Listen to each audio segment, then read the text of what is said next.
Glenn Warner, GorillaMaker.com. We just have our brand new GM 3D 200.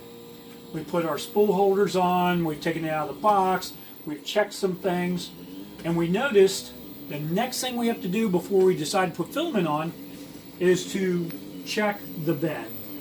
If you come over here, you can look that this side of the bed is lower than this side of the bed.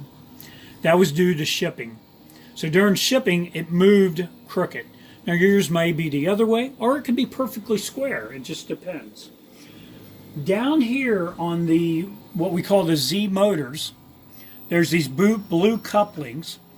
And if I take that coupling and turn it clockwise, it'll cause this side to go up.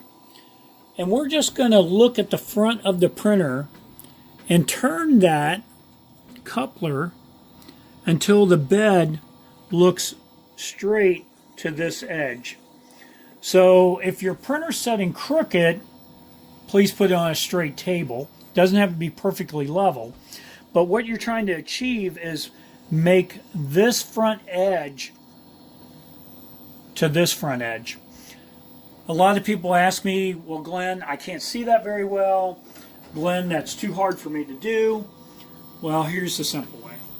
You can take the supplied bed of the printer and you can slide it out to the face.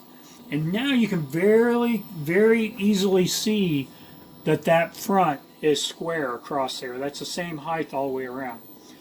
You could easily take these and turn them clockwise, both of them at a time, and roll this up until the bed barely touches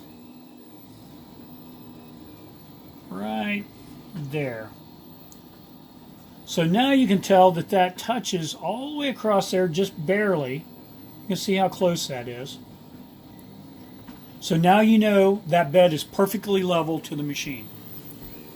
I'm Glenn Warner, GorillaMaker.com. Always make sure the bed is level.